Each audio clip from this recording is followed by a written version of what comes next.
Bonjour et bienvenue dans cette capsule vidéo où on va parler de la thérapie génique. Née à la fin du XXe siècle, la thérapie génique est une technique de guérison qui consiste à introduire du matériel génétique dans des cellules pour soigner une maladie.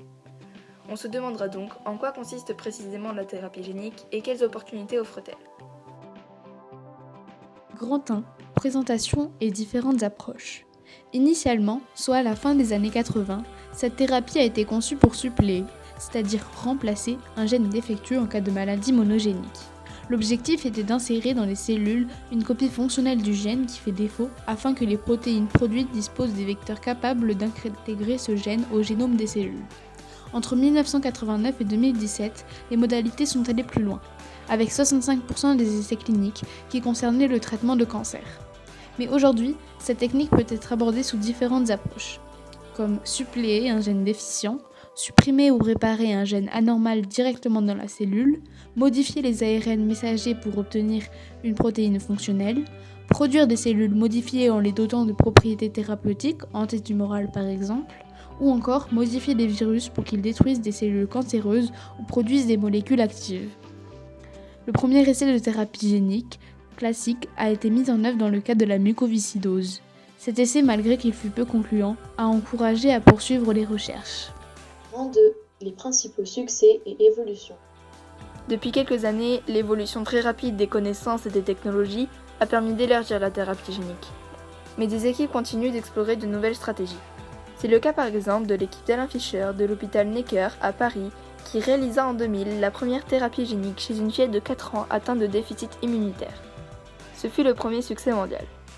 Cette équipe de médecins et scientifiques avait découvert que si l'on était capable de transférer le gène dans des cellules souches de la moelle osseuse, donnant naissance aux lignées sanguines et ayant une capacité d'auto-renouvellement, l'effet durerait toute la vie si le gène était répliqué lors de la division cellulaire. Cependant, pour injecter le gène, il faut un système de vecteurs permettant à celui-ci d'entrer dans la cellule.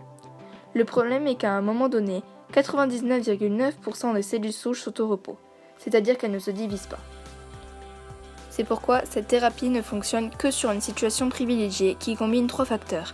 La cytokine qui accentue la prolifération des cellules, les lymphocytes T qui se divisent énormément et les lymphocytes T complètement développés. Par la suite, les protocoles techniques et les vecteurs ont été améliorés. En 2012, la thérapie a été testée sur la mucoviscidose avec un vecteur synthétique, c'est-à-dire un liposome, qui est une sphère de lipides creuses contenant des molécules d'ADN thérapeutiques. Cet important essai obtient peu de résultats, mais il va encourager de nouveaux essais comme celui de 2018, où est utilisé un virus rendu inoffensif comme vecteur mais capable d'introduire une copie saine du gène CFTR, qui est le gène responsable de la mucoviscidose dans les cellules pulmonaires. Une thérapie innovante donne ensuite des résultats prometteurs. En effet, elle est essayée sur 70 patients. Cette thérapie génique consiste à administrer par aérosol, c'est-à-dire par une méthode d'administration de médicaments directement dans les voies aériennes, une molécule QR10 constituée d'une courte séquence d'ADN qui vise à réparer l'ARN messager. C'est le principe de la stratégie de l'ARN antisense, dont la séquence est complémentaire à un autre ARN qui peut s'y associer et bloquer sa fonction. Il existe de nos jours 2 méthodes de thérapie génique. La modification des cellules in vivo, c'est-à-dire directement dans l'organisme du patient, et la méthode ex vivo, consistant à prélever des cellules souches, modifiées, puis réinjectées au patient. En 2017, l'équipe du professeur Mariana Cavazana a annoncé le succès de cette technique réalisée 3 ans plus tôt, chez un adolescent de 13 ans qui souffrait d'une forme très sévère de drépanocytose.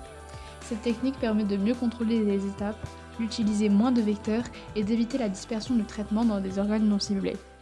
Le problème est qu'il existe des vecteurs viraux intégratifs, c'est-à-dire que l'ADN du vecteur viral s'intègre dans l'ADN de l'hôte, mais également non intégratifs. Le gène thérapeutique demeure dans la cellule sans s'intégrer au génome de l'hôte. Cependant, les équipes explorent d'autres stratégies, notamment la possibilité de corriger directement l'allèle défectueux. Ainsi, elles ont réfléchi à éliminer ou réparer un gène altéré directement dans la cellule. Cette technique, appelée édition génomique, permet de réparer des mutations génétiques de façon ciblée. Elle nécessite d'importer plusieurs outils dans la cellule, tels que des enzymes spécifiques, les nucléases, qui vont couper le génome là où c'est nécessaire, et un segment d'ADN qui sert à la réparation du génome et permet de retrouver un gène fonctionnel. En conclusion, Depuis 2000, la thérapie génique ne cesse de s'améliorer et son utilisation a été élargie à d'autres champs que le seul traitement des maladies monogéniques.